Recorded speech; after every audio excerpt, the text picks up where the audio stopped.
And Finance and Facilities Committee of the Board of Education to order. Verification the meeting was posted properly. Yes, it was. Thank you. Next up is opportunity for citizens to speak. I see no one in the audience, so we'll move on to our action items. First action item is approval of the minutes from the May meeting. Be looking for a motion. Anybody? So moved. Thank you, Diane. Second, Ms. Ranchek. Discussion? Seeing none.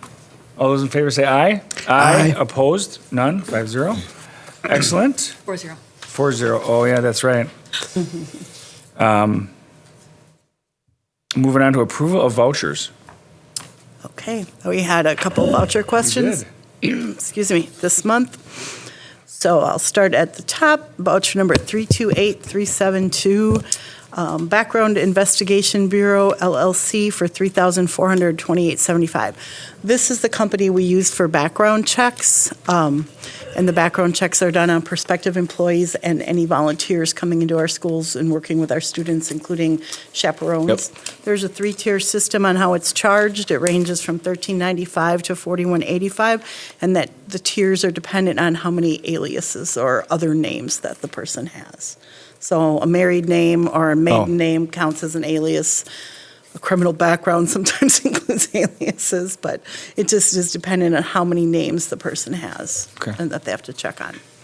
Yeah, Mr. Any Como. questions on that one? Is this, are we billed monthly, quarterly? This is a monthly charge, and the charge is per actual check that's run. Your So time and it varies materials every kind of month. thing. This is Sure. actually a fairly high month, and I'm assuming it's because and we get a lot of field trips this time of year.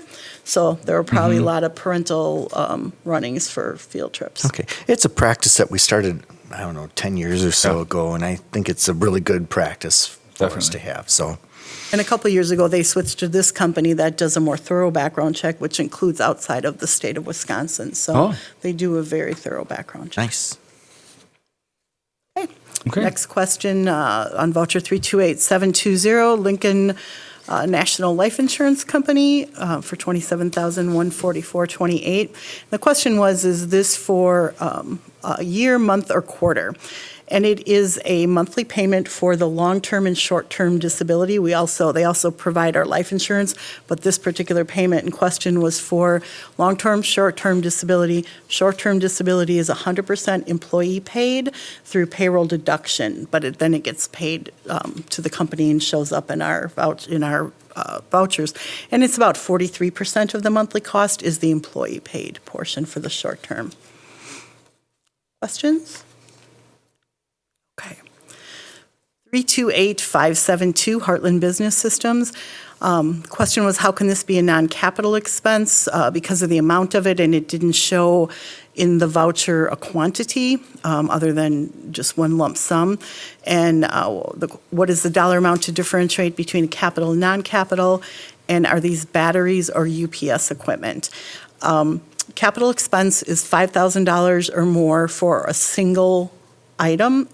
But you can also have capital projects where you might have a project that things are bundled together, so something less than $5,000 might show up as a capital expense because it's part of a larger project. But in this case, these are backup batteries, uninterrupted power sources, and they're used to help back up our IT systems should the power go down. And these items are actually $1,758.90 each. That was the cost was for a total of 15 plus shipping. So in this case, it's appropriate to keep them at a non-capital because the per item cost is less than $5,000. Okay, moving right along. Voucher 328216, iHeartMedia for $10,000. And the question is for radio advertising, how effective is it, and are we measuring it? It is for radio advertising for eAchieve. In discussions with eAchieve about, do they measure it? How do they know success with it? They measure on their application, they ask, how did you hear about eAchieve? They're not as confident to say that that's 100% accurate because everything drives to the website. And it may actually be the website that's the most memorable for the person, so they might put website on there versus radio. They might have heard the radio and the television ads, and one of them stood out a little bit more. So they weren't really confident that they could say, yep, this is how it's measured. This is how effective it is. They were having little concern about being able to give you specifics on that. Mr. Como? So they asked the question, and although they don't know really if it's 100% accurate, via the answers that are given, is that data still available in terms of, can we take a peek at that at some point in time if we wanted to? Absolutely. So We can request that from eAchieve to get that. And they do look at it. So they do go back and look at the percentages. They're just not 100% confident that they can say, Right. this is what's driving people here. But they do have that data in there. We could absolutely get that. Well, what we do know is what stands out in people's minds as to what, So it's a good question to ask. They do feel it builds name recognition because people hear it over and absolutely. over. And I know I personally saw the TV ads so many times, and I thought they were very nicely done ads, and it does put that in your head over and over that you hear it. So. Mr. Rancher? And I know we should probably be saying this eAchieve, but maybe if someone does say that it was through the website, they could maybe then ask, if it was the website, where did you hear about the website, or where did you first hear about it? Could you have heard, if you went to the website to find out more, did you hear about it first on the radio or TV? Then they could circle. They're asking a question, but they need to dig deeper if they're not happy with the answer. That's a really good point. They could have, Google search or, internet search versus something that drove them there. I can bring that up. Yeah, they have the internet search data, though. This is just if you type in a website to a web browser, because you'll have a referral link, so they know where you're coming from if you get to their website any other way. So they just asked this question. This question is only important if you type the URL right in their web browser. They want to know how you got that URL. Is the information they're looking for. Okay. It's called a direct link. Right. So when people know to go to the Achieve website, they got that name somewhere. They got that name somewhere, that URL. Okay. Otherwise, if you type in, anything in Google or Yahoo, there'll be a referrer link that we're capturing. That data's Yeah. quite detailed. Yes. That's interesting. Okay. I wouldn't realize that. Any other questions or comments on that one? Okay. Then on the back side of the paper is a more generic question. It's not specific to a specific voucher, but to the overall 4K partners. And the question was that they noticed the 4K future for Waukesha had a sum of $256,000, and they had found different schools that went to, and are these all of the community partners?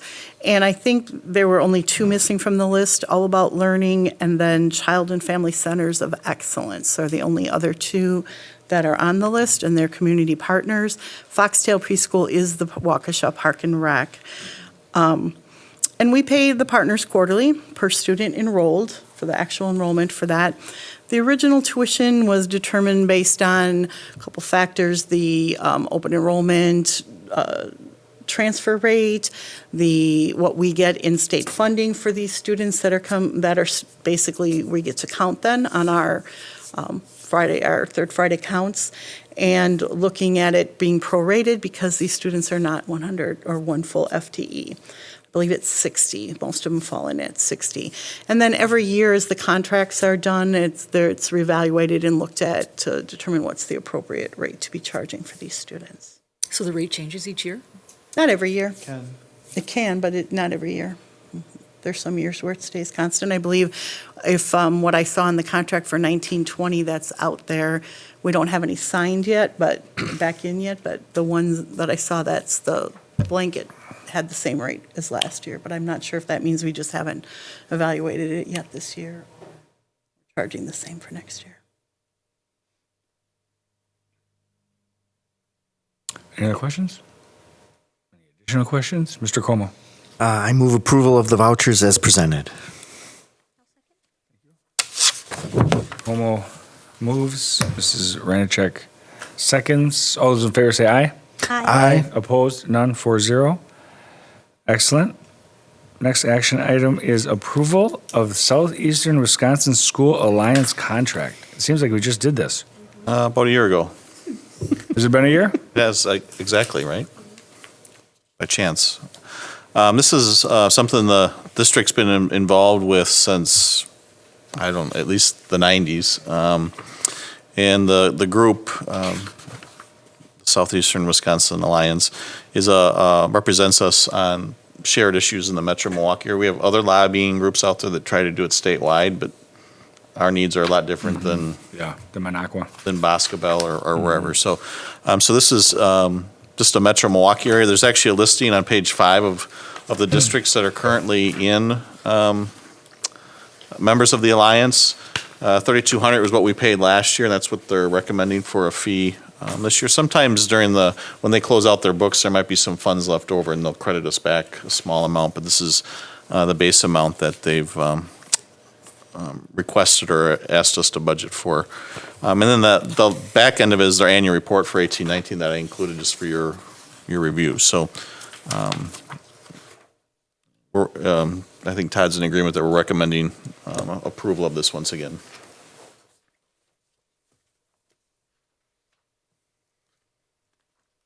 Any motions? Yes, Mr. Como? I have first just a couple comments to make. One, yes, we've been a member of this group for quite a number of years. I do know that I've had several discussions with Dr. Gray over this period of time, and he's felt that this has been very beneficial. Obviously, you wouldn't have recommended to move forward with it again, or Darren, you wouldn't have presented that. So it does get a little bit more fine-tuned to the needs of the large districts here in our part of the state, which is very different.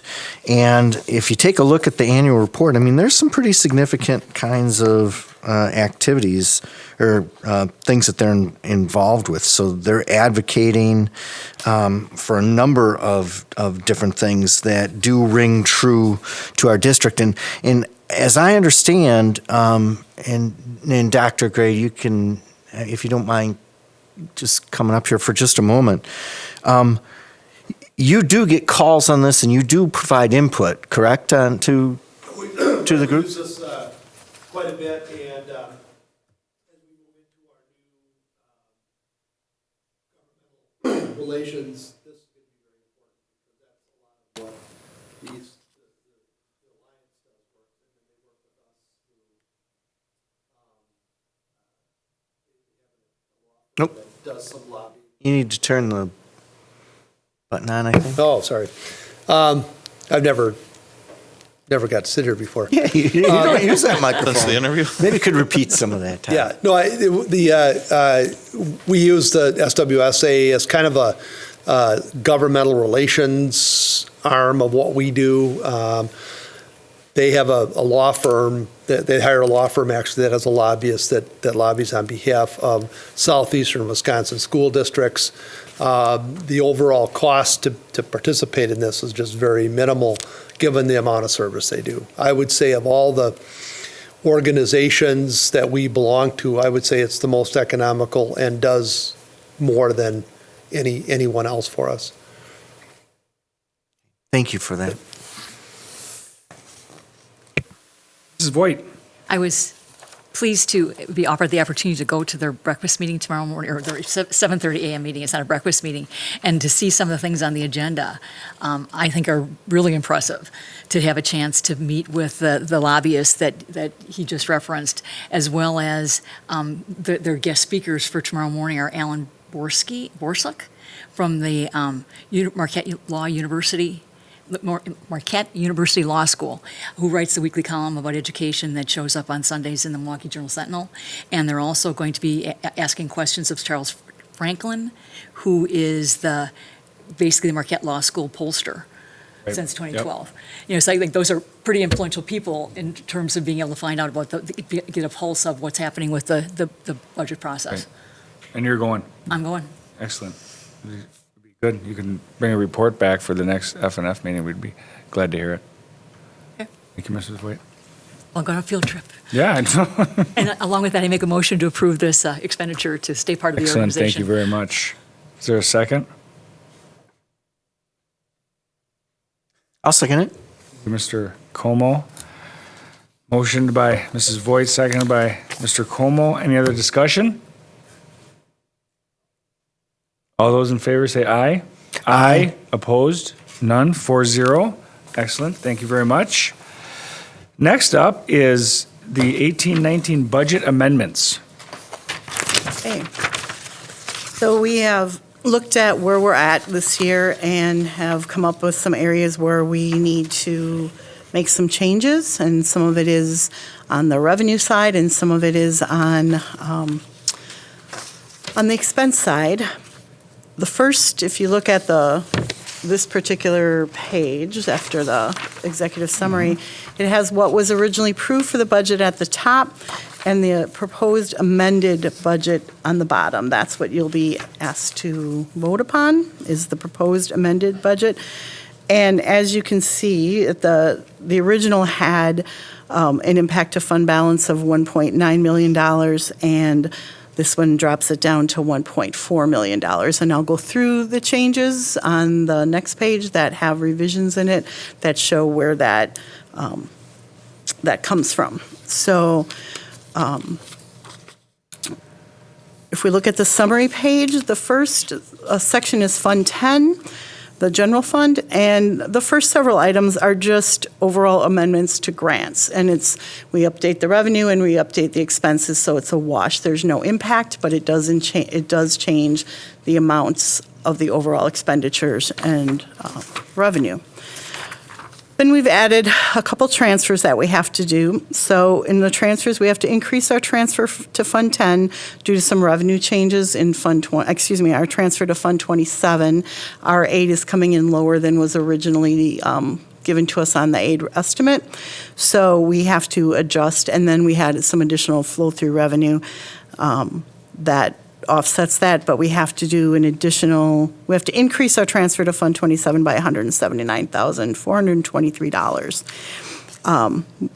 We have to transfer to Fund 47 to offset the SC Waukesha revenue. That fund is got $250,000 that needs to be covered from somewhere. So we've got, as we get down a little further, we have some additional revenue coming in this year that we feel we can use to offset this year and take care of that.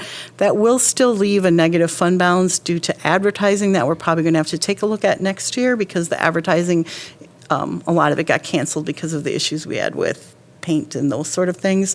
But it'll be down to about 87. I'm estimating about 87,000 negative at the end of this year. But we want to take a relook at the advertising before we do anything with that. We strictly wanted to clean up the SC Waukesha. At Fund 47, if you remember, we did the kind of report on the 40 funds, all of them. I was thinking once the audit's done, if that's early school year, September, October, we'll probably come back and update you on, because there's been a lot of decisions made related to all that, so. Right. Then this one is a little bit different. I don't know if you recall last year when the auditors came to speak on our audit, and one of the things they were concerned about was negative balances on activity accounts, and we've done a really good job this year of working with them, but unfortunately there was one major outstanding one at South, and that was their yearbook, and it was negative to the tune of almost $70,000. So we've done a lot of investigation over this past year and a half to find out what's been going wrong, and it's basically come down to two things. Way over ordering of yearbooks. They found a lot of yearbooks in basically a closet that were never sold, and then undercharging, so not charging enough. They have different tiers, like at different points of time when you order, and some of those pre-orders just weren't even enough to cover the cost of the yearbooks. Now, that said, there were multiple advisors over that just kind of kept passing the problem on. This year's advisor was the business teacher, and he did do a really good job, but the way we look at it is we don't feel it's right to punish today's students for things that happened in the past. So what are our options? Fundraising, it's not fair to have these kids go out and try to fundraise $70,000 when it's not their fault, or raise the price so that they're absorbing the cost of things in the past. So what we're recommending is there's some activity accounts they have that are just general fundraising, AD accounts and things, and they're going to cover about 30,000 of it out of those accounts. That's already been taken care of. The transfers have been done. And then we're looking at a $40,360 transfer from the general fund to that to offset that cost and bring that yearbook back to zero, and then it'll be scrutinized very closely moving forward. And the current advisor has a really good understanding of expense versus revenues on it. So- We've been tracking this one for, 4 years, right, at least. And the balance isn't moving, so the process that's in place now is better than it was, but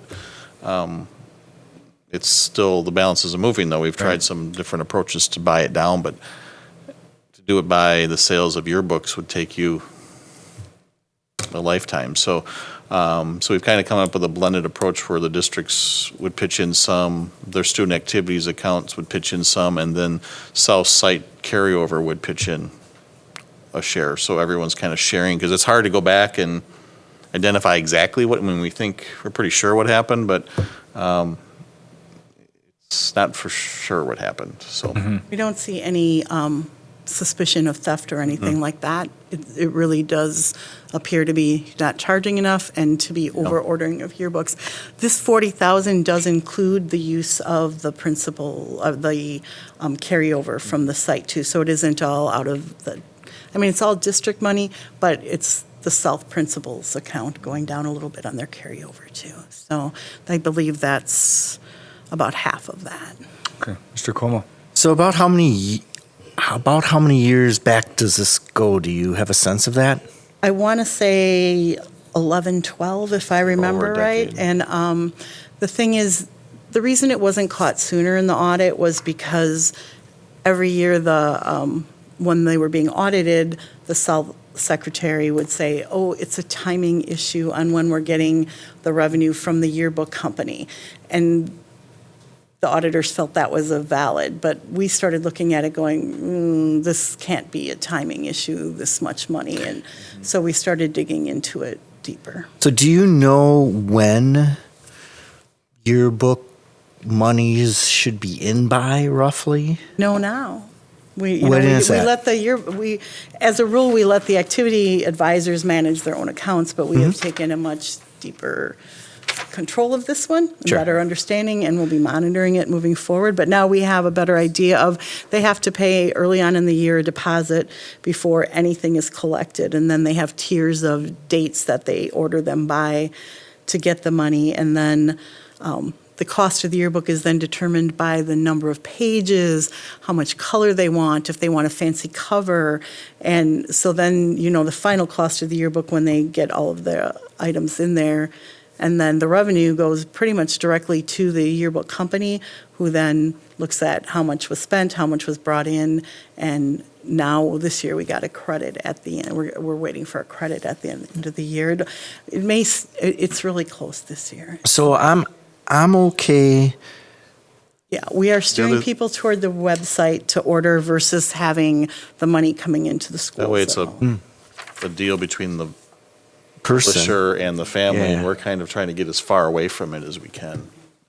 Yeah, that's a good idea. And I'm okay with zero balancing the way that you guys are proposing to do that. And we should do that and get that down to zero. But just moving forward, as far as I'm concerned, we get towards the end of the year and you see something in there, we should be dinging that school out of whatever accounts. Well, here's some we have. changes we've made on all of the accounts. First we're having an educational session with the athletic directors and secretaries in the end of June to discuss these issues. And what we're doing moving forward is, if anyone is providing at the end of the month, we've got the FNF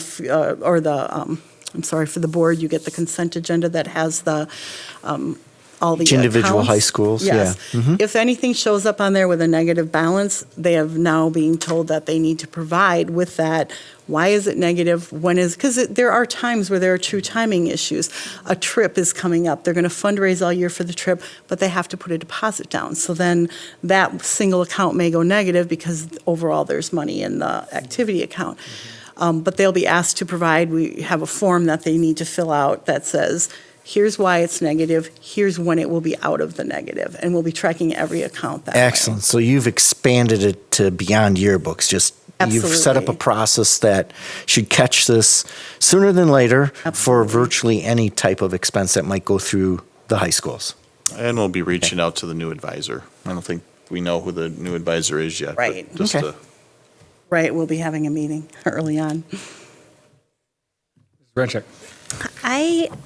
As I think about how I've ordered yearbooks, like even just this year, you just go online and you say whether you want one or not, and then you pay it. There was nothing in the school. So I don't know if that's how it is going to be moving forward. And I mean, it sounds like that's how it should be. So you're going to the company, the publisher's website, or Yeah, it yeah, says that's what we're order- trying to now. it That's is what we're steering Jason's. parents to get. But us- that's how or I shouldn't say that's how it always was. That's how it's been the last couple years. The advisors set the price, though. The advisors set the price. Oh, that's a problem. and so- made the ordering. Yeah, because they want to give breaks for early ordering and things like that to get people incentive to order it. But that has not been an issue at other schools but South. And so that's why Yeah. we are working very closely with the new advisor to make sure they understand what is this overall going to cost and what is your minimum that you need to be charging for the yearbook. I mean, nobody wants to overcharge for the yearbook, but we certainly can't undercharge for it either. So this 70K happened in 2011, 2012, or it was like 10,000 It- one year, 10,000 yes. another year, 10,000 another year. Yep, every Okay. year it kept building and building and building. And it's been that balance for 5-6 years. It really hasn't moved. I'd say about 4 years 4 it's years. been at that one, which is where we all started to go, wait a minute, this can't be a timing issue. Was that the same advisor all those years? No, there were about, I believe, 3 different advisors prior to this year's advisor. And they never thought, okay, we're at a negative, just like if we had our own pocketbook at home, we need to do something about this? Well, they It's kind hard of, for us to say what they were thinking. but I think these advisors come in and they don't want to worry about the past, right? They didn't create the problem, so they just want to go on, but then they But don't. then they create a problem. They don't learn from the mistakes of the other advisors, so. Well, I'm glad it was a few of them and it was over time, because I thought it happened at this year, and I was going to say, was it like 14 karat gold embossed or $70,000? Like, what happened and who was in charge? So I feel better that it was more than one person, but Yeah, not. we've feel done a better. lot. I mean, this is the kind of the glaring sub-account we've eliminated elementary student activity accounts. We've gone through all the middle schools, and now we've just completed a thorough review and elimination of a lot of student activity accounts that really never should have been set up in the first place, but we have this one issue left, and with a new principal and everything coming on, it has nothing to do with this, and a new advisor, we just felt that it was time for a solution. Well, thank you for doing all of that work. Mrs. Voigt. I'm looking at the consent agenda, and at this point, West has a $1,771 deficit in their yearbook account. And they're saying that they're going to be fundraising. So I guess it would be appropriate for this to have been like a red flag that they should have been doing some fundraising, I think, to get themselves out of the hole all this time. Having been on part of the yearbook staff, I commented to Stacy about this early on. It's like, how can they have this balance? And when I first saw my first consent agenda, it's like, this is just, as an advisor, it's just unheard of, unacceptable, And I guess they should be bailed out, I guess. But it's like, I feel badly that it got to the point that we have to bail them out without being able to do something on their own. Yes. It's just, that looks really, really bad. And we'd hoped this last year to get there because it came up in the audit last year, and we decided, well, let's let it is what it is. Right. We worked with the leadership at South this year, trying to come up with a plan, but we validated that what we're doing now will keep it close to a zero balance, but it didn't move the needle in terms of the underlying balance that was outstanding, so. Mr. Como. The majority of the bailout is actually hurting South, correct? 2/3. So, I mean, they're not paying all of it, but 2/3 of it. So, I mean, I don't want people to think that that's all coming just from the district funds. So, Ms. Reincheck? Thank you. And I also, I mean, that's my kid's school. I don't want them to have to raise yearbooks to $200. I mean, I get it. But at the same time, that's leadership right there. Someone was looking at that every year and not choosing to do anything about it. And then what does that teach the kids? So the kids need to see that, you know what, we might not have A, B, or C this year because we have to pay off this debt. There's a debt there, and it has to be taken care of. So they should feel it, but yet not make it too painful because these guys didn't create the debt, you know? Could be a learning experience. Yes. Thank you. That was a really brief way to say that. Thank you, Darren. Yes. On to the next category in general fund is other. There was a West original budget error, my mistake. When I put in some of their carryover, I wiped out their original budget figure by mistake, so I had to add in $40,000 more. Increase in, so I on a, always catch those mistakes I know, right? in that direction. Yes. Funny. It was a typing error. But the other way, they don't. A simple typing error. $1. And they caught it. They were watching their budgets because they're like, hey, we have $40,000 less than we're supposed to have. So I had to add that back in. And then an increase in interest on investments. Oh, my goodness, my spell check isn't working. It's a revenue increase. We are looking at an increase based on what we already have, and then the projection for the last month of where our interest has come in a lot higher than we ever expected it to be this year, which is a good problem to have. So we're adding $385,000 worth of revenue. Category called refund of prior year expenses, and that was a very large E-rate, technology E-rate that came in this year.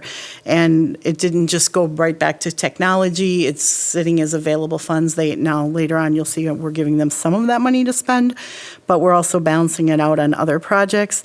Lindholm window replacements, we need $150,000. There's a few additional minor capital projects that need to happen for $150,000. Some of these two are minor. Summer school increase to actuals. We need to add $20,000. Public relations increase to actuals for the years, $25,000. They needed to do one more mailing and needed the money for that. And then IT, an increase of $100,000 to meet their final needs for this year. Then moving to Fund 27, the changes we already talked about. There was a flow-through adjustment on there that came out net $38,000 positive. Early childhood adjustment, that one was a negative of $4,200 expense extra. And then the special education aid is $213,000 less than our original budget. But then they get the increase in revenue of the $179,000 transfer from Fund 10 to offset that. Fund 47, Field of Many Dreams amendments. We've already discussed the SC Waukesha. This is just showing as the revenue side on Fund 47. And we had originally budgeted $100,000 for advertising. We're really only seeing about $10,000 this year. So I brought that revenue down by $90,000 to show that we're just not seeing that revenue. And then Fund 80, this is contributing a lot to why we've got a positive impact in our fund balance, because we had an SRO budget reduction to actual. So we had budgeted and levied for a lot more for the SRO, thinking it was going to expand, and that didn't happen. Budgeted on potential. And so that's going to stay in the fund balance, basically, for Fund 80. So it'll increase the fund balance. And the String Academy also did not spend what they were budgeted. This year they had fewer students, and so that's another $20,000 to add an extra $230,000 that will stay in the Fund 80 fund balance that we had expected to spend. So that's the gist of it. Those are the highlights. Como? Any questions? Just one more question on the special education transfer from 10 to 27, Fund 27. Were those state or federal reductions in aid?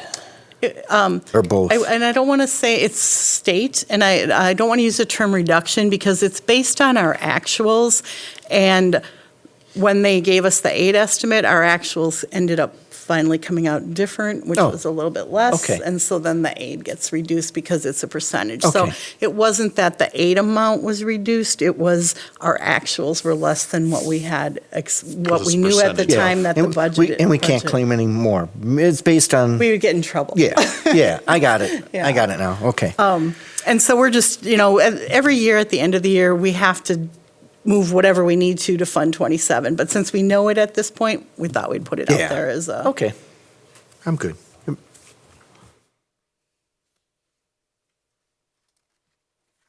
All right, any other questions? My question has to do with the advertising revenue. Like you're saying, these were things that we thought we were going to be receiving as advertising revenue, and we only got 10 of the estimated When the turf, 100,000? yep, when the turf project originally came out, they took pledges for advertising and pledges for donations, and there were issues early on with the advertising. And I don't want to speak out of turn, but I believe a lot of it had to do with the paint and what they were trying to do.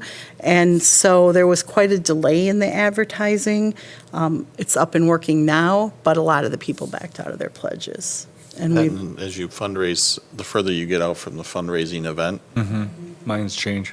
plans Yeah. change, leadership changes with Yep. the partners you had, those types of things, so. But again, we'll bring back the 40s, all the fun 40s again Right. in September or something. Just to kind of go through them all. And with, especially with the bond proceeds in there now, and it'd be a good time just to, because some of them we had to reclassify or change the number because of DPI requirements, but it'd be a good time to review it.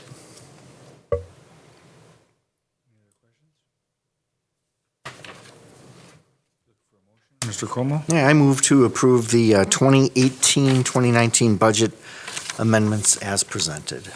Como, is there a second? Second. Check. Any other discussion? All those in favor say aye. Aye. Aye. Opposed? None. 4-0. Thank you very much. All righty, next up is information items. Our first item would be the monthly budget update. I apologize because I am losing my voice. You got a from lot. a little too much cheering at the Brewer game yesterday, and my Oh, I voice hear ya. is a little hoarse. Oh, nice game. It was a fun game. It'd be Tuesday, and I was also at Tuesday, so it made up for that. Okay, so at this time of year, as always, we're always watching the budget, but now we're really looking at where we stand in things, and we're in really good standing, really good shape. So some of the big things, our revenue, for our general fund, tax levy, our tax levy payments, we're right into what we expected to have been paid in taxes this year. We have, excuse me, when you look at the report, it still looks like we're low on student fees, but we do have, we work with total registration to collect AP payments, and those payments came in at the very end of very end of May, but we didn't get those cash receipts booked into the system yet. We're down a staff person, and we're trying to play catch up.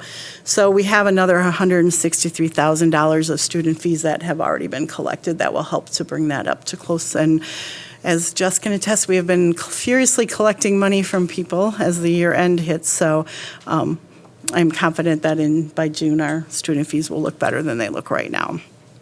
Our LGIP interest was not available at the time of the printing of this, but it was another $67,000 in interest came through just yesterday, or Friday, excuse me. But overall, we're at 80% of our local revenues collected, or 80.14 compared to 80.43 at this point last year. Again, there's some things that aren't booked in here, but the money's there. Interdistrict sources, minor e-achieve payments, and Carl Perkins reimbursement for expenses. Carl Perkins is one of our grants. State sources, we received our personal property aid, which was a new aid this year for $604,000. It's classified in the same category or same account as the computer aid, so it looks like the computer aid came in really low, but that's the part of what came in is the personal property, and the computer aid comes in July, so we book it as a receivable at the end of the month. So that will not be short.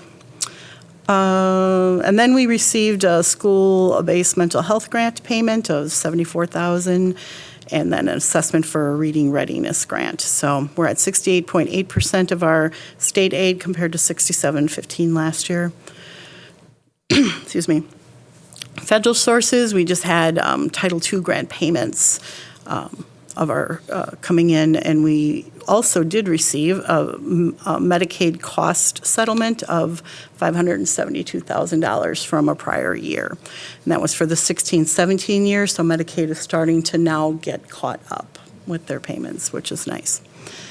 That came in May, but it wasn't recorded yet in Skyward, so that won't show up until next month. Other revenues, the land sale settlement from the DOT was put into Fund 10 at this point. We need to look at it and figure out where does that really need to go. Is some of it going back into Fund 40? Some of it needs to help offset the legal fees. So right now it's in Fund, all in Fund 10, but we expect that to be reclassified, some of it to be reclassified in other places by year end, fiscal year end. But overall, we're in really good shape. We're at 72.24% of our overall revenue compared to 71.37 last year. Any questions on revenue before I move on? What was the Medicare thing? So How long ago was that? It was from 16-17. So every year we pay. That would be rough on the budget. It's very hard to budget. We pay expenses that are claimable by Medicare, and then we get claims throughout the year, but then at the very end of the year, they do, well, in arrears, they do a cost settlement and look at, oh, this is how much you really paid, this is how much we paid you in claims, here's the settlement. And this was the settlement, and this was a particularly big one compared to years past because it's when we now started recording transportation in a way that it could be claimed in Medicaid. So it's increased and quite a bit larger. By settlement, you mean they pay us less than we wanted? Oh, no, they pay us every penny that they owe us, basically. They pay us less throughout the year. Right. And then a year or two later, they come back and say, okay. Say, Oh, here you that's go, nice. here's the rest of your money. It started because there were problems years back with Medicaid, and now they went to the settlement system, and they're just getting caught up. But it's good because this will put us in catch-up mode. Like for next year, we'll get 17, 18, and I think it'll just be a yearly basis after that. Is that the transportation of our special needs students, some of the one-on-one contracts and? Medicaid eligible students. Okay. Majority special needs, but But utilizing that one-on-one contract kind of scenario, or is it the buses? Or both?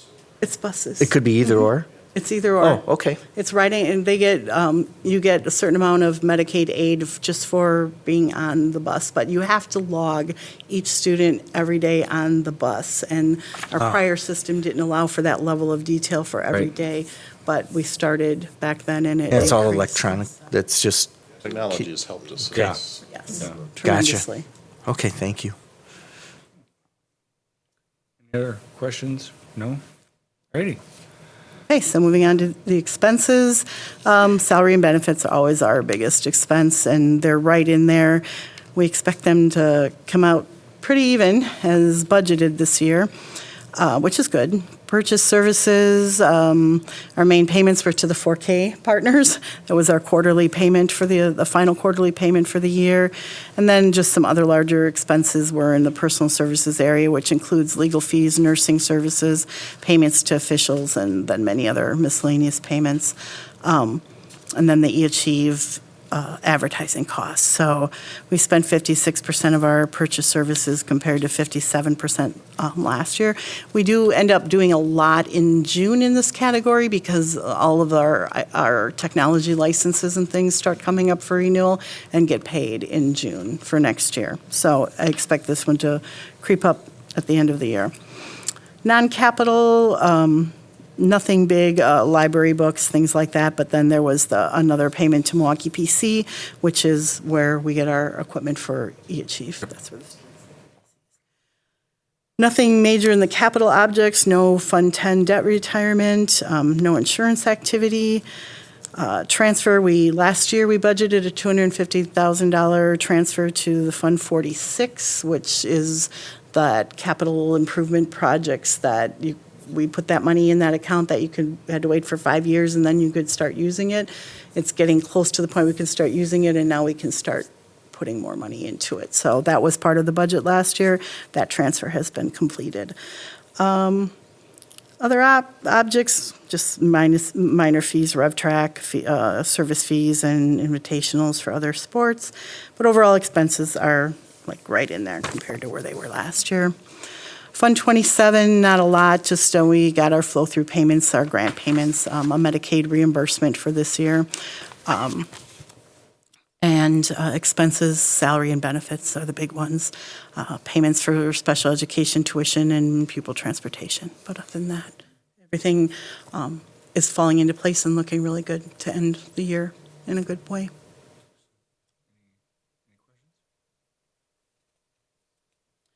One thing I do want to point out about that Medicaid, if the money comes in the year that it was claimed, it has to go back to Fund 27. But if it comes in a year after, Okay. it can go into Fund 10. And the reason for that is otherwise, are you familiar with MOEs in Fund 27? It is to show that you are continually keeping your special education funding at the same level every year, and that you aren't dropping your funding because of you're not offsetting your funding with new means like flow-through and things like that, that you keep your local spending the same. And so they measure that, and if you suddenly have like a huge jump of $572,000 one year, the next year you're not going to meet your MOEs because now you've got less spending the next year. So DPI allows us to put that into Fund 10 instead of Fund 27. So.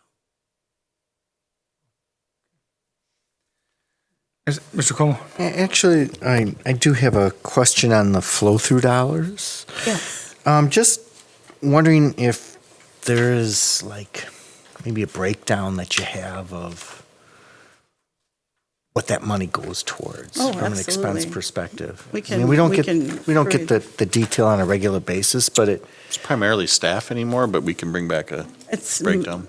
I would say 99% of it is staff and then tuition to our partners like Richardson School and Lad Lake and those other schools. But I would be happy to provide a breakdown. those are That would important be monies easy. for us, and they're heavily utilized and important. And it just would be nice to have a feel for that. Absolutely, we can do that.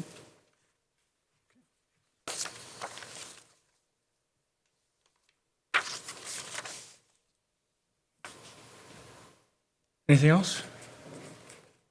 Okay, next up. Facility and activities scheduling calendar. Our school today. Our school today. I'm sorry, are we going to review Oh, are you not done? the health? Oh, you want to speak to One, the, Sure. one more Covered. page on the report. I forgot. I didn't Give me the want eye- I she didn't was want to giving cut me you the eye short, that we were done. Sherry. I am so sorry. I forgot that page. So the Good health, catch, Mr. Como. the Proceed. The health claims payable portion of we're showing at the end of May, a contribution, an ending fund balance in our fund balance isn't the right word. In our liability account, which is where all the money flows in and out of, we're showing over $2 million at the end of May. Now, there are still some May expenses that are missing, but they're pretty minor. But June, we're getting some bigger claims, so I don't want to get too excited about the $2 million mark, but I think we'll be in a really good position and better than we were last year when we ended the year. But $2 million is pretty optimistic at this point to think we'll end next month because some higher hitting claims are starting to hit again. And even the claims that are coming in that might hit our stop loss where we get reimbursed, Right. that reimbursement isn't going to show till next fiscal year. So, but it's in really good shape right now, and I don't expect it to be too bad at the end of the year, but it's going to go down. $2 million is just a lot to have in Yeah. there. What we'd like to see is to be able to return enough there to be able to return to 2 years ago, we took quite a bit out of the fund $900,000. balance account for claims. Last year, we repaid half of it back. I would love to be in the position this year to return the other half back. So we'll wait and see. Excellent. I think that's it. Is that it? I think Okay. that's it. Anything else, Mr. Como? Awesome. All righty. So next up is the facility and activities scheduling calendar. Our school. Yeah, this is a topic that we started last summer, right? And I think we even came to FNF, and then we stumbled across an MOU or something like that that kind of delayed the presentation and kind of the closure on this topic. So Jess Hinker from my office, who oversees facility use, is here to show you the functionality that our school is going to provide us, not only from the business office side, but also from the user side. So I'll turn it over to Jess to walk us through our school today. So we're first going to go over, going to show you what it looks like from the public view. Mic on? Button on the bottom, or just closer? So we're going to go over what it looks like from the public or the community view. So anybody out there can go out there and see this. I'm going to use West as an example. So this is what they have going on today. You can see some swim lessons. The Blazers are out there. As we scroll down, I want to point out on June 12th, you'll see that girls volleyball has been canceled. This is kind of a nice feature of this program. It shows you that there was an event out there, it has been canceled. So if you're looking for that event, you don't just make the assumption that it didn't get added to the calendar. You actually see that, nope, it was canceled. If it's postponed, they will show the date that it's been rescheduled to. And there are the opportunities to put public comments. On June 11th, you'll see there's a banquet, and it specifies it's a soccer banquet. Some other nice features of this program, over here on the right, we can actually view specific schedules. So I'm going to pick the baseball varsity.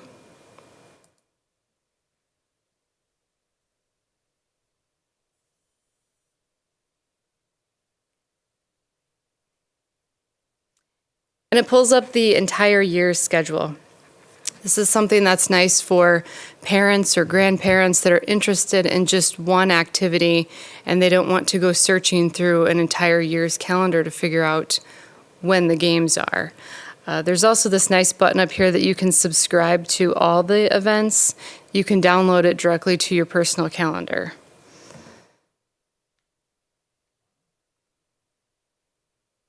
You even have different options, Outlook or Google.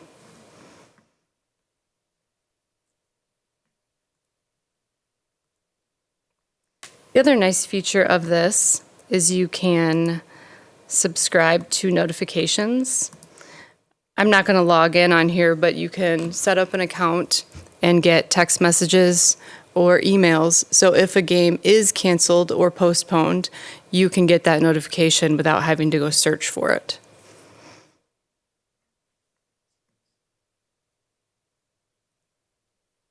Bear with me while I struggle on a MacBook.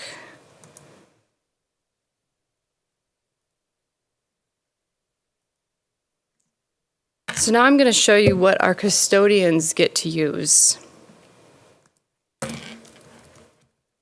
One issue that we found over the prior process was all the schools had multiple calendars, and if you had a sub-custodian going from South to Butler, they didn't know how to find out what was going on during the day.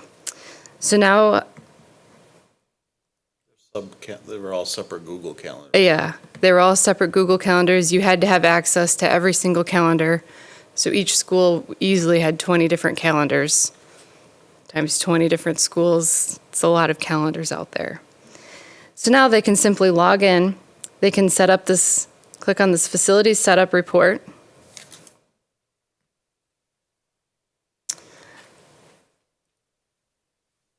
Pick Butler. We've got our date range of today.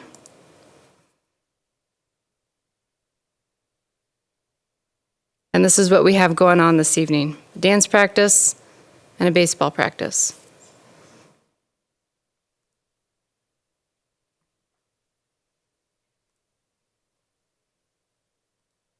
Now, there's one other view I would like to show you, and this is what I use on a daily basis.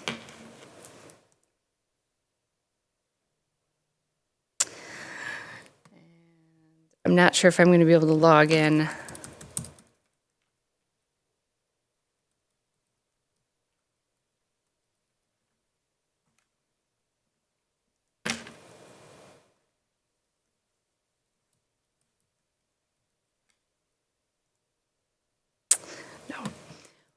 From my login, I'm able to generate invoices very quickly. In the past, when we had paper, we had to go through every invoice that came in, determine what group it was, determine how much time they actually spent in our schools, handwrite an invoice, and mail it out.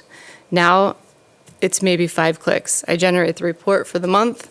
I click through and say, yes, I'm going to invoice these 3 to 5 people, and send the invoice. It emails it out. I have responses immediately. Thank you, we'll get this paid in the next week. It's quite the time saver. Can't log in now because you're on the guest, probably on the guest Wi-Fi? Because I don't remember my email password. Darn, I thought it was a security thing. I guess it is. That is. Yeah. Another level of security.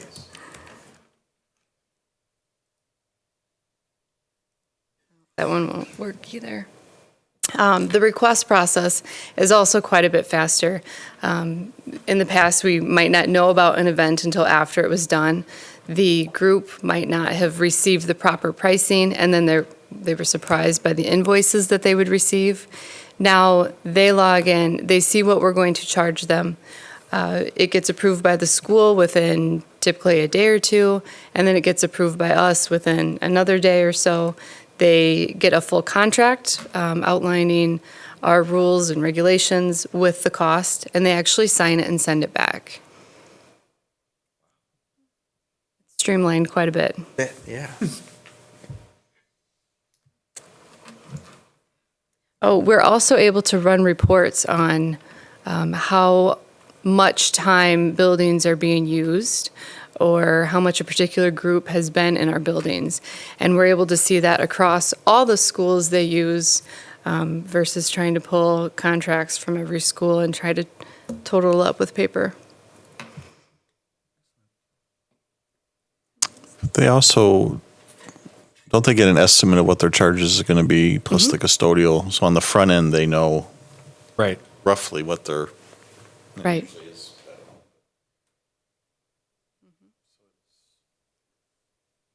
World from. Right. From It the also spreadsheet. helped us discover a couple things too. Yeah. That wasn't our plan, but. Right. Mr. Como. So have you gotten any feedback from the different user groups? Yes, from staff, I've heard some good things, especially some of the secretaries that have one place to go. The custodians really like it because we have condensed all the calendars. They're not looking at this calendar, and then, somebody else is keeping their own calendar. It's all in one spot. So how long has this amount of functionality been in place? Has this been in place since the middle of the year? Or We beginning of the year, or- started making all requests be electronic January of 2018. So about a year and a half, we were taking new requests electronically. Okay, excellent. Wow, I think there's some nice features. You might get some inquiries from board members to generate some reports in the future. We've already used it to generate some reports. That was the frustrating thing about that conversation, was it wasn't easy for us to tell you In the past. what they were doing until we had, because we were just in the process of gathering that data as Right. that conversation was rolling out, Yeah. actually getting into our school. But I do think it's, the other part that was a little more difficult is not everyone wanted to give up their Google Calendar. Right. But I think we're there, 95% there. 95% there. So, but I think it'll be well received by all the users, especially the custodial staff, because they struggle with, especially at the secondary level, with those activities that may or may not be on a calendar or, a sub situation. So we thought we'd be celebrating this 8 months ago or 10 months ago. So does this do just the gyms, the auditorium, other classrooms? What's actually included in the scheduling? We have most locations set up. I have a couple schools who don't have classrooms because they don't rent out classrooms to outside groups. Eventually, I would like all the classrooms set up so that even teachers can say, hey, I'm going to be here, working with 3 kids this evening, so put it on the calendar. This is also could be used as a safety tool. If something happens in the building, then the custodians can run a report and know, hey, at this time, we probably have 300 people in the building, and these are their locations. it also does the fields, right? The Yes. grounds as well as the facilities. I just think back when I was a teacher, we were right across from the gym. So we often had the basketball teams or the, Yes. other groups that would just come in and start using those rooms. And it would be nice to have that, Yes. Yes, they are supposed be to able to plan book out. accordingly. They're supposed to book out those rooms. Right. Staff does have the availability to log in with your Google account and look at the facility calendar. Okay, that's good. You guys can too. You can go home and look at it. Who has the ability to add it to the calendar, though?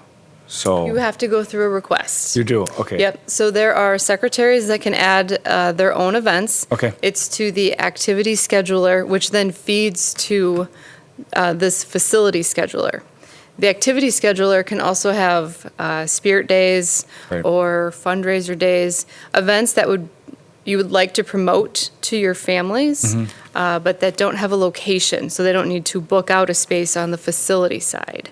Okay. And then as a staff member, you go in and put a request in, and it will go to the secretary, they approve it, and then it comes to us. Oh, okay. And Now, we haven't started this yet, but we can set the times for all the schools, so that if a staff member requests any location between 7 and 3, it's just automatically approved. Because we don't want okay. to have to approve all those requests for a staff member. Right, okay. And then it automatically goes on a calendar? Oh, nice. Any other questions?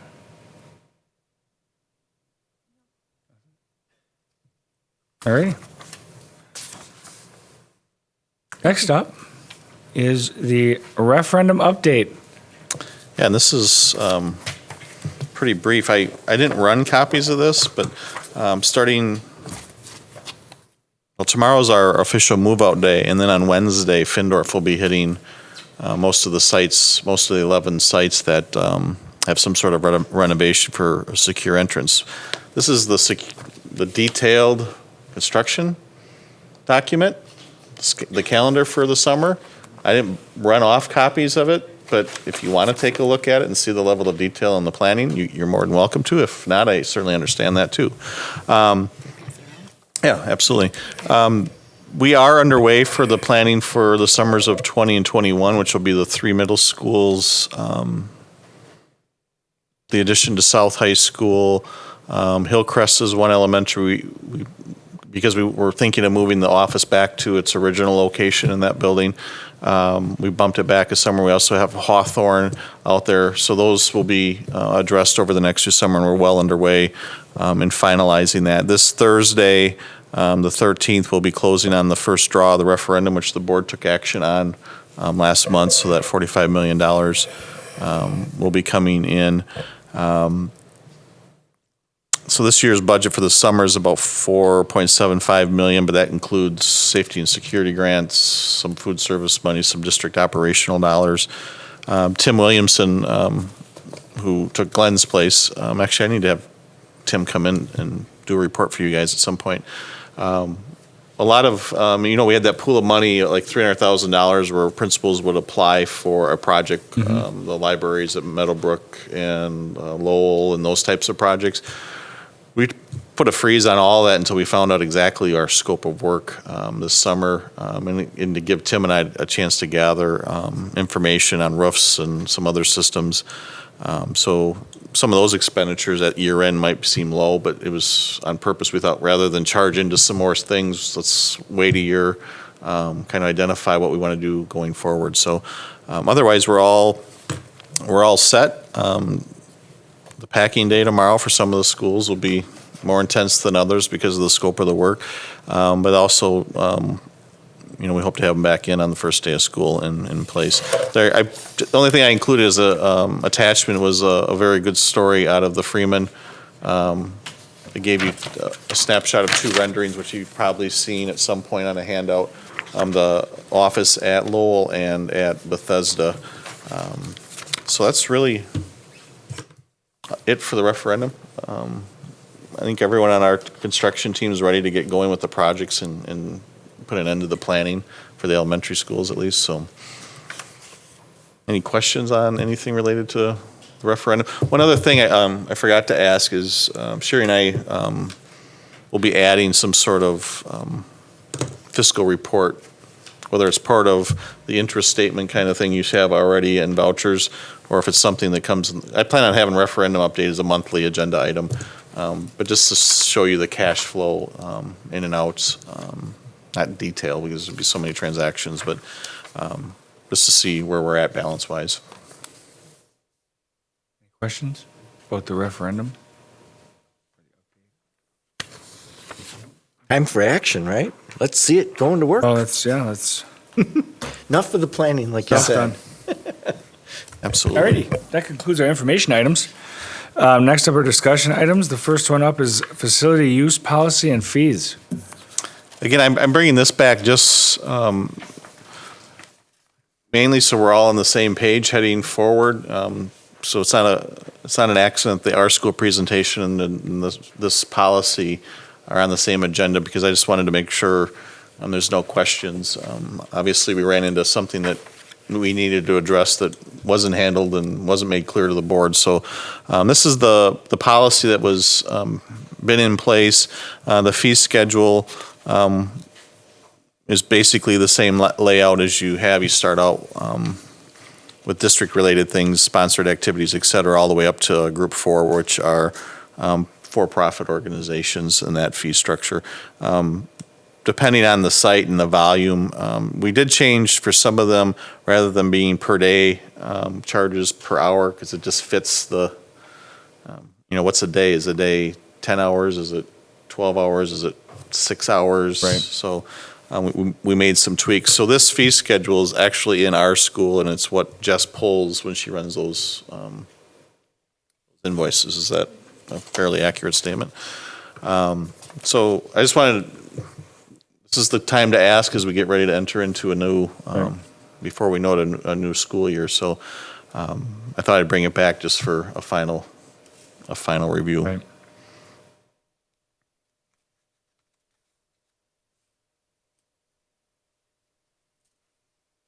And really, the first 2 groups don't have many charges. Yeah. Those are all the groups you would picture being in our, Right. kid-related groups that you would picture being in our facilities.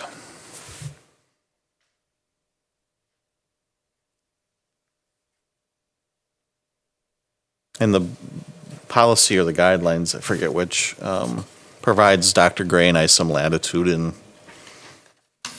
assigning those fees as well. So I wish it could be as rigid as the policy makes it look, but sometimes you have to think about it a little more.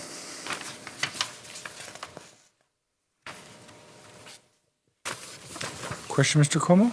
Yeah, on the weekend surcharges, some of these were modified a little bit, right? Correct. A little bit down. Correct. We changed them from $100 a day to $50. And that was we just thought that was more of a fair price. Is that our thought behind that? Yeah, and We're not charging as much for custodial time because we're not. we lowered our rate. I mean, the old Right. custodial rate was really tied to the old scale, pay scale. Yep. And we reduced it down to a more reasonable level. But in the weekends, and just, I think I have this, in the weekends, it got confusing if you charge for a custodian and 3 groups are there.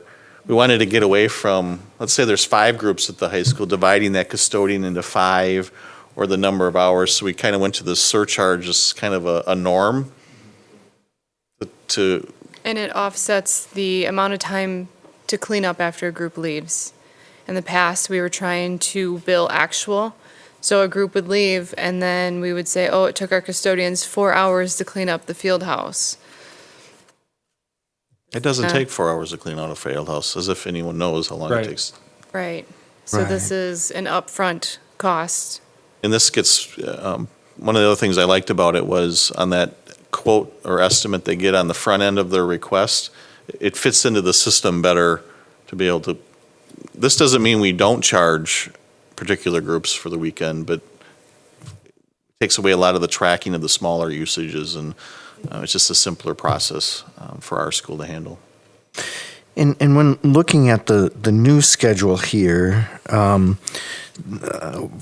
the most part, there's no fees prior to Saturday at 1 p.m. Because we're staffed.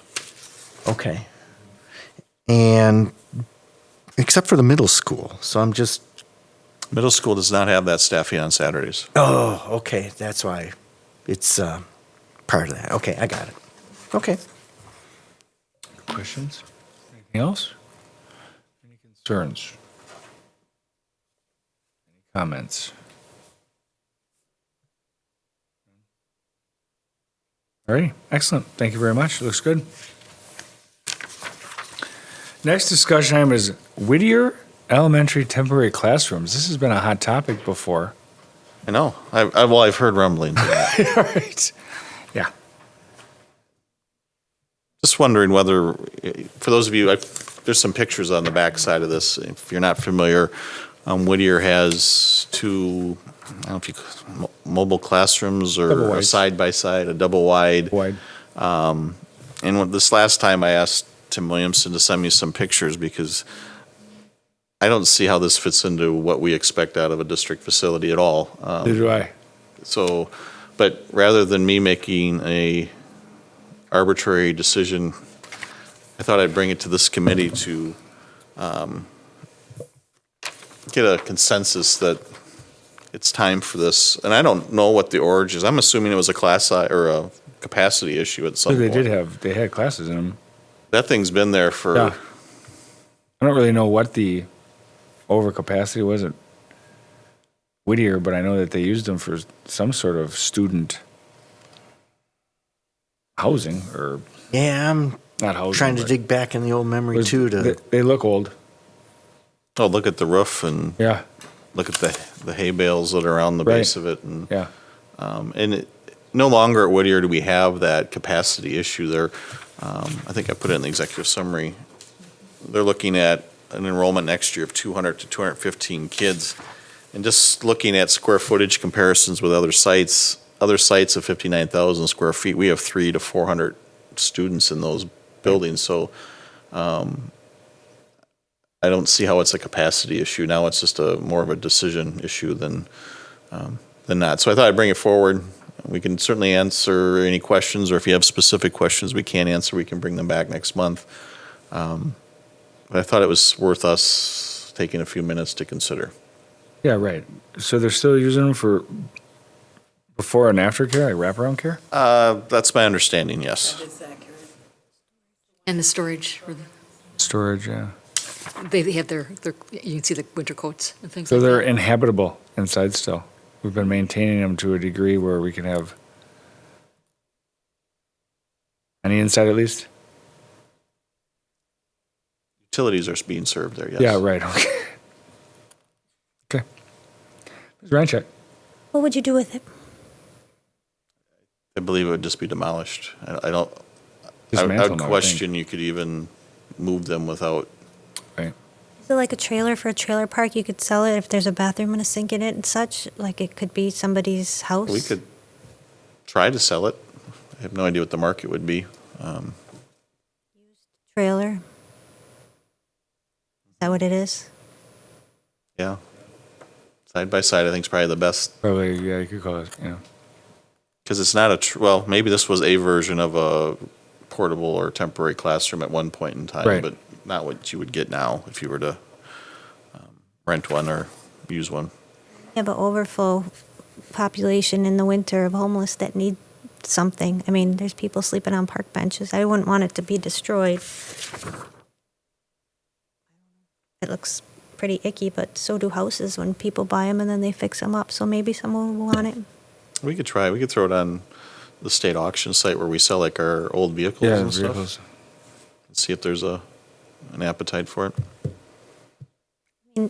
I'm assuming I'd have a lot of latitude on the asking price. Or look at what other Yeah, you would schools, have a lot, I mean, look at what other schools have done with theirs. I don't think other schools have these Outdoor classrooms in this condition. or and extra overflow classrooms. I remember 9 years ago when we started, or no, was it 9? Maybe 10 years ago. I know a mom whose kids were in there, so it wasn't that long ago. But they're usually temporary. School districts do use things like that, but it's usually because there's something wrong with the building. Or there's a Like construction project or something construction, going yeah. on. but what do The they roof do is with them when leaking. they're done? That's They what I usually want. rent them, Oh. and then the company, like, it's very similar to when a hurricane comes through, there's companies that rent FEMA trailers like that to house people for a limited time. It's like pods. And then, that- yeah, that and then they moving come and pick storage them up. company. We can be We like probably that. purchased them, right? We must have purchased it. At some point, yeah. But most of them are rented. Is this the only one we have on any of our schools?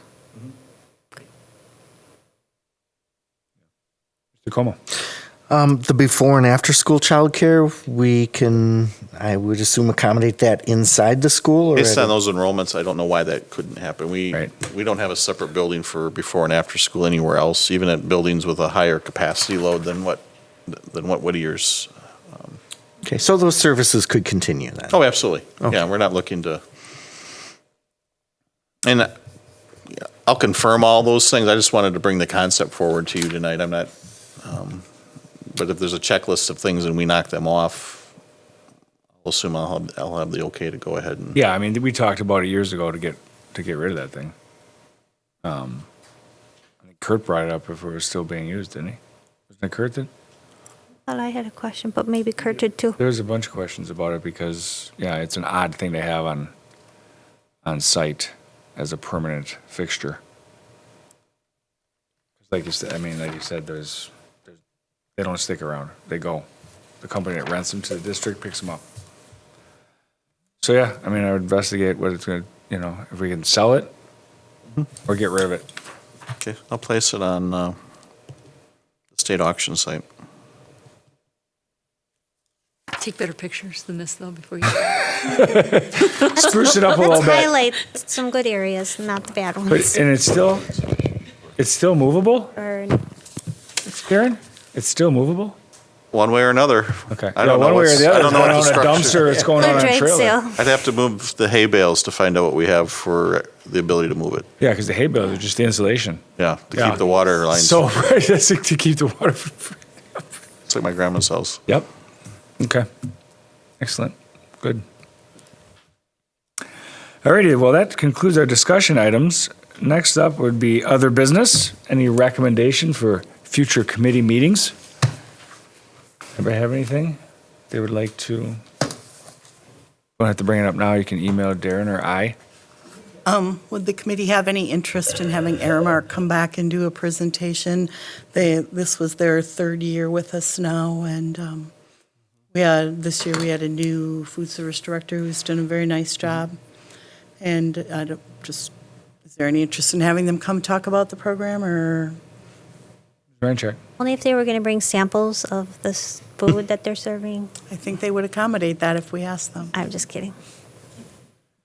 For our 5:30 How long meeting is time. it? Mention the bid process coming up too. Because we are going into year 4 next Right. year, and so our contract is a 5-year contract. that's what I was gonna ask. So we'll need to be going back into bid. Yep. And DPI's process has changed quite a bit, and they recommend a year and a half out.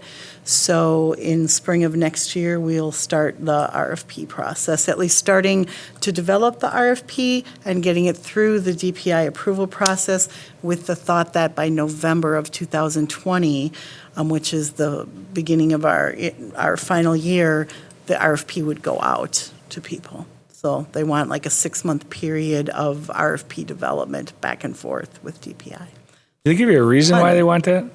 Did they ever say, hey, we know you got a lot of stuff on your plate, but here's something else? They probably don't phrase it like that. Government-intensive process. Government-intensive process? How about that for Okay. a response? And I will This add government, that the though. people that used to do it all retired, and there's a new batch of people. And I'll leave it at that. Mr. Como? So the last RFP process we went through, we have kind of a standard process for RFPs here that we've put through the ringers over the last handful of years. I mean, we've modified it a little bit here and there. Yeah. But we have some consistency. I mean, we have some basics that we start with, no matter who we're doing an RFP, no matter what type of RFP we're requesting, right? That's true to some extent, but DPI has always had a standard format for their food service that was pulled in and used, but you had a little more leeway about what parts you wanted to use and what you wanted to pull in and out. Okay. And I think a lot of that leeway is gone. Okay. Have we done any surveying of our customers throughout the last 3 years as to get their input as to what they like, they don't like, suggestions, that sort of thing? Well, we used to have, as part of the wellness committee, like a parent advisory group, and I'm not sure with our wellness committee kind of shrinking a bit, I don't know that that's been happening. I would need to follow up with HR to find out what happened with the wellness committee. Yeah, that's something we could look to do in fall, though, and it would fit in. We'd have the data before the RFP process Right. got underway. So I don't know how you'd go about doing that if it's a. I think that you can survey the kids. I mean, there's a lot of information out there, but we are supposed to be having parent advisory groups per DPI, so. Yeah, that's what I was, Check. thank you. That's what I was going to ask, if Todd could just ask the question when he has a principal's advisory group, if he could just ask the parents that question, then you won't have to have a whole nother, if he's already meeting with parents from every school. Oh. That's a really good idea. So Todd is meeting with, Yes. He has a Advisory parental committee. advisory group. But I don't know, over summer, I don't think they meet, but. You think Airmark would be surveying the students as well? Yeah, we might have even be to able to. have some data. We might have, What's your be able to favorite? tap into something Yeah, they do already. They must have something. How else would they know? they do a lot of their menu choices based on past sales, and our new director this year has just done a bang-up job of getting us back into a good position, and I think is now looking at all these things that need to be done, including things like that. Right. So- Okay.